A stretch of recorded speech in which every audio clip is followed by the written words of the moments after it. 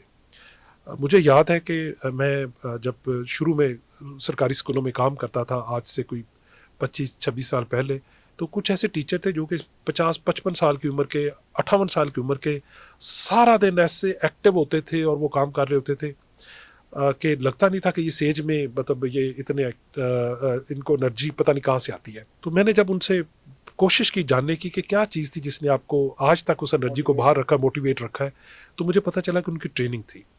اچھا, وہ بتاتے تھے کہ ہماری جو ٹریننگ ہوتی تھی ریزیڈینشیل ہوتی تھی. صبح 5 بجے ہمارا سٹارٹ ہوتا تھا وہ پروسیس اس انسٹیٹیوٹ کے اندر, اور رات 10 بجے تک ہوتا تھا. تو وہ آپ کو ایک ٹیچر بناتے تھے. وہ کہتے ہیں نا جیسے ایک دفعہ مطلب بن جاتا ہے تو پھر ساری عمر جو ہے نا وہ وہی رہتا ہے, تو وہ ایسے ہی ہوتا تھا. وہ ٹیچنگ ان کو انجیکٹ اس طرح سے ہو جاتی تھی کہ یہ وہ پھر ساری عمر وہ نکلتا نہیں تھا. تو اب اگر آپ ایک بندہ, ایک اس نے شاید وہ آیا بھی اس لیے نہیں کہ وہ ٹیچر مطلب ولنگلی اس طرح سے نہیں تھا, لیکن اور کوئی شعبہ نہیں ملا تو آ گیا, اور پھر آپ کی ٹریننگ نے بھی کوئی بہت امپیکٹ نہیں ڈالا کہ آپ اس کو ٹرانسفارم تو کر دیں کہ اچھا وہ ٹیچر اپنے آپ کو سمجھے اور پروفیشنل سمجھے. ہمارے ہاں بہت سارے لوگ اپنے آپ کو پروفیشنل سمجھتے ہیں, وہ ڈاکٹر بھی ہوتا ہے, وہ لائر بھی, بے شمار شعبے میں. ٹیچر کبھی اپنے آپ کو اس ٹیچر کا پروفیشنل سمجھتا ہی نہیں ہے. وہ سمجھتا ہے کہ میں ٹیچر بن گیا بس ٹھیک ہے. اب اگر ایک آپ وکیل کو یا ایک ڈاکٹر کو یا ایک انجینئر کو اگر اپنے نالج کو اپ گریڈ نہیں کرتا تو وہ کچھ عرصے بعد ریلیویٹ ہو جاتا ہے. ٹیچر بننے کے بعد اگر نالج اپنے آپ کو اپ گریڈ نہیں کرتا تو وہ کبھی بھی ریلیونٹ نہیں ہوتا, وہ پھر ہمیشہ ٹیچر ہی رہتا ہے. تو یہ ایک اس کو ایز اے پروفیشن وہ لوگ لیتے نہیں ہیں. تو یہ مجھے لگتا ہے کہ 2 بنیادی جو چیلنج ہیں, اور پھر تیسرا اس کے ساتھ جڑا ہے جو آپ پہلے بھی ہم بات کر رہے تھے, وہ پھر ہے اس کی گورننس کا اور اس کی ایڈمنسٹریشن کا اور سپر. اچھا, اس میں 2-3 ایک آپ نے جو بات کی ہے بنیادی طور پہ آپ نے آرگنائزیشن کے کلچر کی بات کی.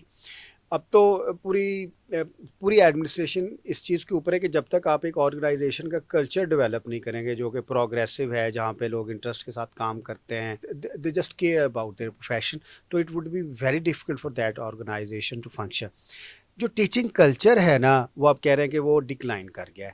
اچھا، اور ٹیچنگ کلچر کے ڈکلائن کرنے کی ایک بنیادی وجہ جو ہے، جو میں نے ہائی لائٹ کی تھی اپنے پیپر میں، وہ کمرشلائزیشن آف ٹیچنگ ہے، جس کو ہم آسانی سے ٹیوشن کہہ سکتے ہیں.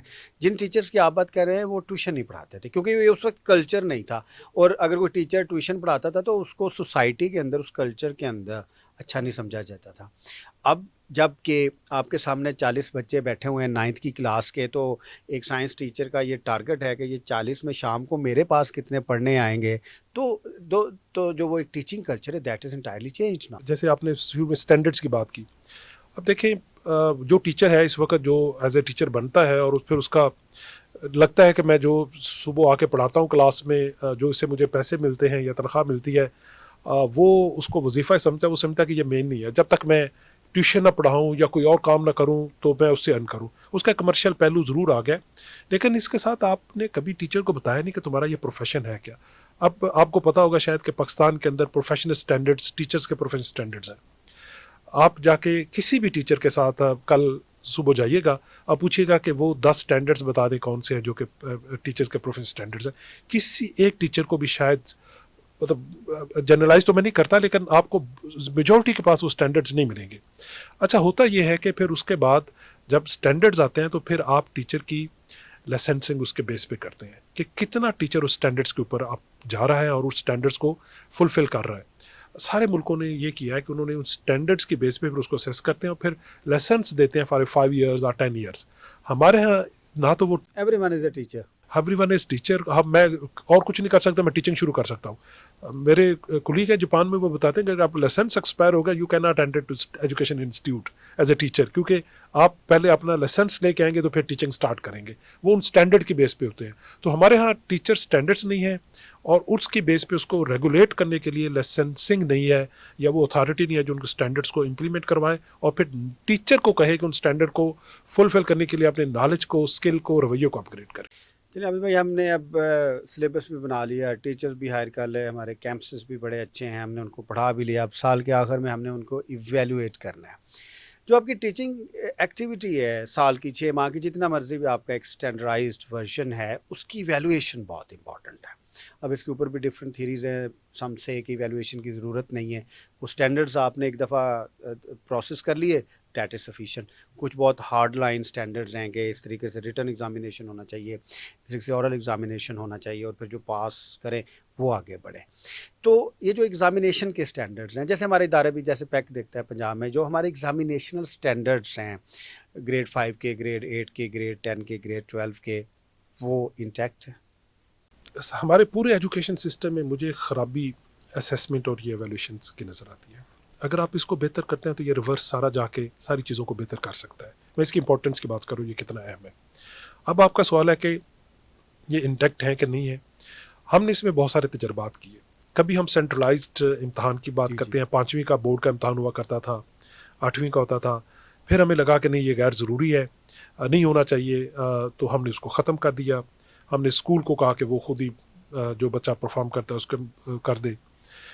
یہ بہت سارے ہم نے اس کو، کبھی ہم پھر سینٹرلائز سنا ہے کہ پھر ہم اس کی طرف جا رہے ہیں. تو یہ جو ہمیں اس کا رول کیا ہے ایگزامینیشن کا اور اسیسمنٹ کا، ہمیں یہ بڑا کلیئر ہونا چاہیے کہ why we need assessment and examination in this education. یہ ایویلویشن کیوں ضروری ہوتی ہے. اچھا، اس کا جو مجھے بنیادی رول لگتا ہے، ہم بچے کو پاس فیل کرنا اس کا رول نہیں ہونا چاہیے. یہ ایک بیسیکلی آپ کی ڈائگنوز کرنے کا ایک آپ کا ٹول ہے. آپ ڈائگنوز کرتے ہیں کہ آپ کی جو ان پٹس آ رہی تھی، وہ ان پٹس کتنی بہتر ہیں کہ وہ کیا رزلٹ دے رہی ہیں جو دینے چاہیے. یہ بیسیکلی اسیسمنٹ ہوتی ہے اس ٹیچر کے لیے، اس ایجوکیشن کے پورے سسٹم کے لیے، اس کریکلم بنانے والے کے لیے، اس کی پالیسی بنانے والے کے لیے، سب کے لیے ہوتی ہے. ہم نے اس کو سارے کو ڈال دیا ہے یا تو بچے کے اوپر کہ بچہ فیل پاس کرنے کے لیے، یا پھر زیادہ زیادہ ہم نے کہا کہ ٹیچر کو اس کے اوپر سزا دیں گے کہ اس کے بچے کیوں فیل ہوئے. تو اس لیے ہمیں جو اندازہ نہیں ہے کہ یہ مطلب یہ اسیسمنٹ اور ایگزامینیشن کتنا امپورٹنٹ اور کیسے ہونا چاہیے. دوسرا اس کے ساتھ چیلنج یہ ہے کہ ہم نے ہمارا سارا اس وقت دور جو ہے نا،